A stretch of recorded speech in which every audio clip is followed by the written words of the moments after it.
After a crazy midweek in Europe for the Old Firm in Aberdeen, we return to normality with the Scottish Leagues, and we are here for the preview show of Match Day 6. And as usual, we're going to start in the depths of League 2, where it's looking quite toasty at the top. I mean, I think you could argue there's a six-way title fight, and then for relegation, there's probably a four-way fight for that.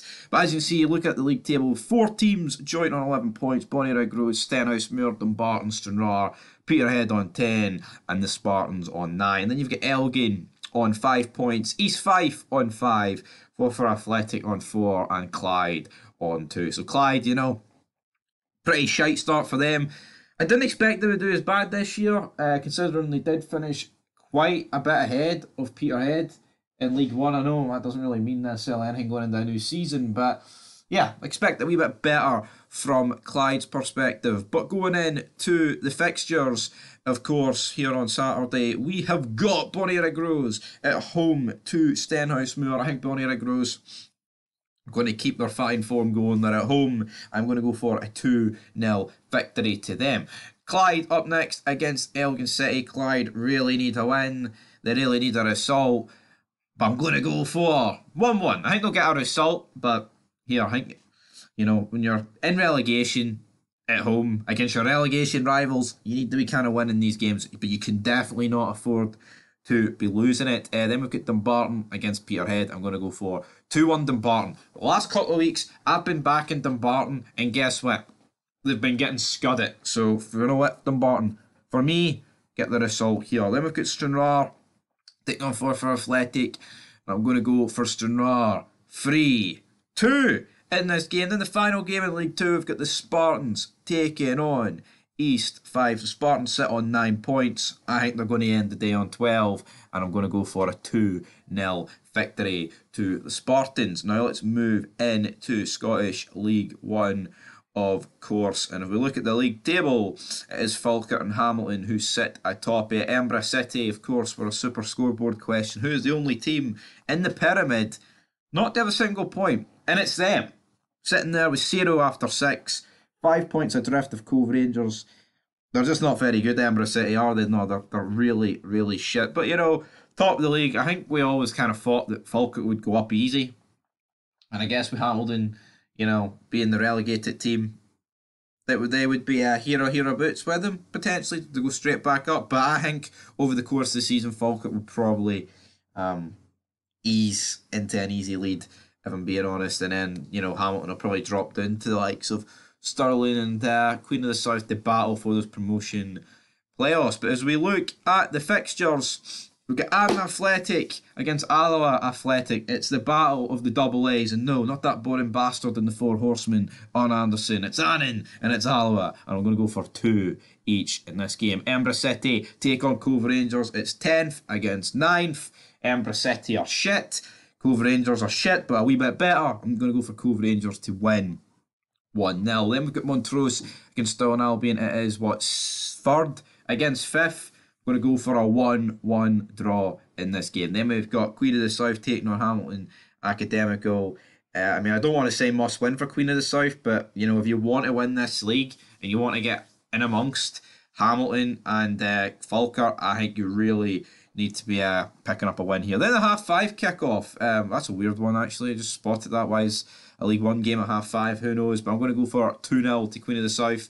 Then we've got Kelty Hearts and Falkirk at half-5. That caught me off guard, but I'm going to go for Falkirk to win 3-1.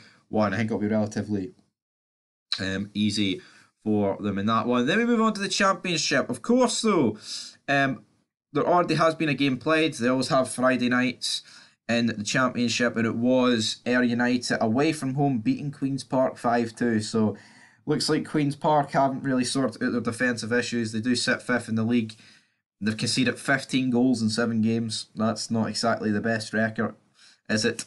That's pretty diabolical, man. If you look at other teams like Dundee United, who've conceded only 2. Raith Rovers, though, do sit atop, and apparently there's something different in the air in Fife with Raith Rovers this season. Will they finish top? Will they earn automatic promotion to the Premiership? I'm not going to bet my money on it. I think Dundee United are the team. I think it'll probably finish Dundee United, Partick, and then maybe Raith Rovers potentially. We'll have to wait and see though. But Inverness, of course, sit rock bottom. Did just sack the manager. Will they get a new manager, bounce? Probably. They probably will. Because every team gets a new manager, boys. Greenock Morton, they were on the back of 3 losses in a row, but they managed to sneak a draw last week. So what are they going to do this week? Let's find out. But of course, we're kicking off with Airdrie, taking off Raith Rovers. I've pretty much backed Airdrie every single week so far this season, and I'm not going to do it here. I think Raith Rovers are going to win. I'm going to go for 2-1 to Raith Rovers. Then we got Dunfermline taking on Greenock Morton. Morton, they messed up the rut last week, but I think Dunfermline at home are going to win quite comfortably in the end. I'm going to go for 4-1. Inverness against Dundee United, the hardest game they could have asked for. Well, maybe Dundee United at Tannadice, it is in Inverness. I'm going to go for a 1-1 draw. Inverness to sneak a wee point here against Dundee United. Then we get Partick Thistle against Arbroath. Did Dick Campbell get sacked? Have I plucked out of thin air? I don't know. I don't think he did. But I'm going to go for 3-0 Partick Thistle. Thistle love goals, man. You know what? Actually, 3-2 because they love as much as they love balls going into the back of the opponent's net, it goes in their net as well. So I'm going to go with 3-2. And now it's for what we all came here to hear about.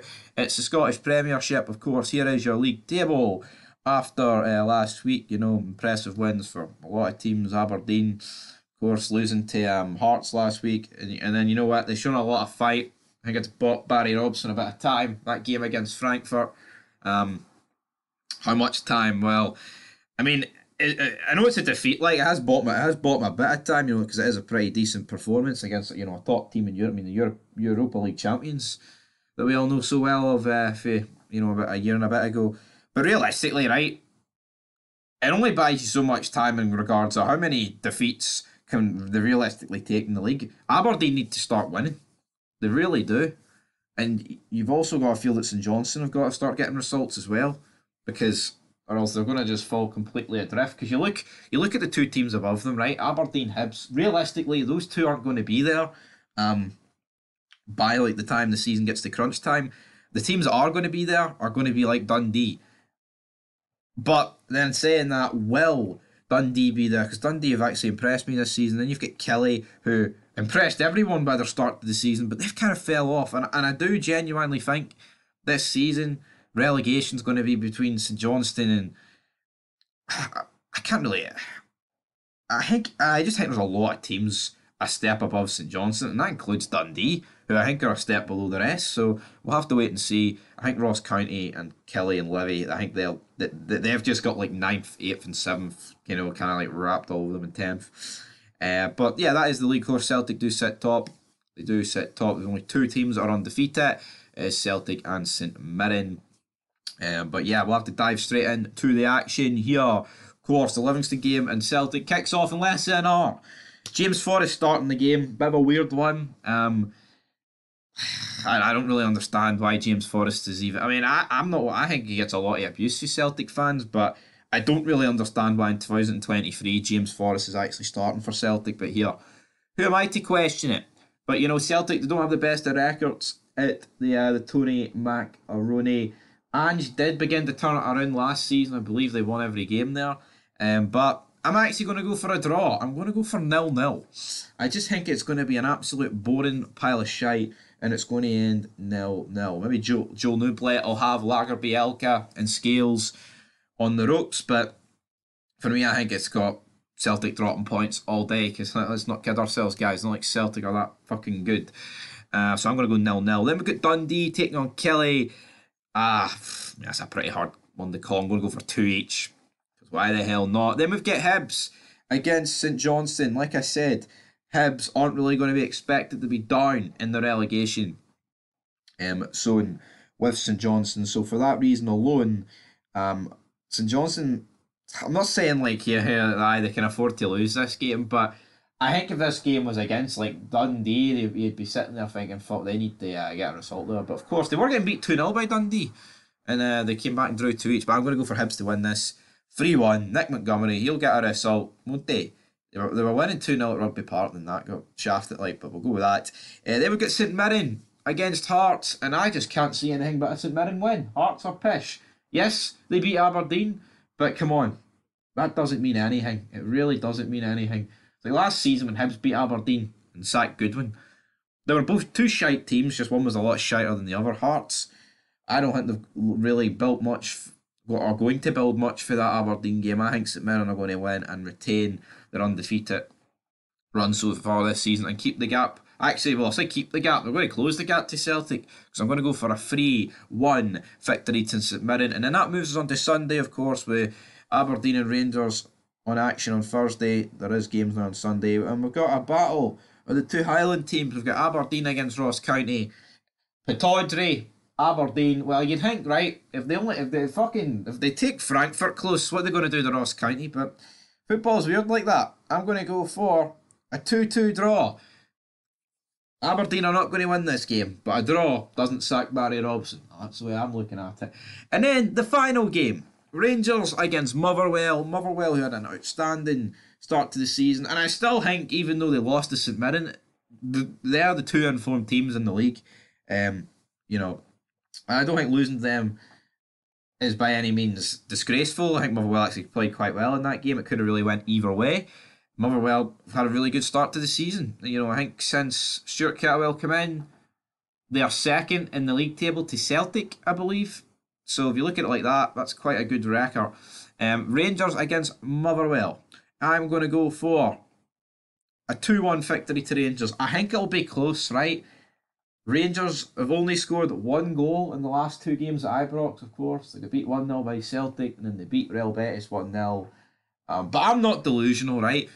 A lot of people are saying great result against Betis, and it was a great result. And I think the performance in the second half was good as well. But Rangers were shite for the first 40 minutes. And the guy that phoned up Super Scoreboard and said it was flat, I mean, the atmosphere wasn't flat. I don't think the atmosphere, I think he was wrong by saying that. But in terms of the performance was shit.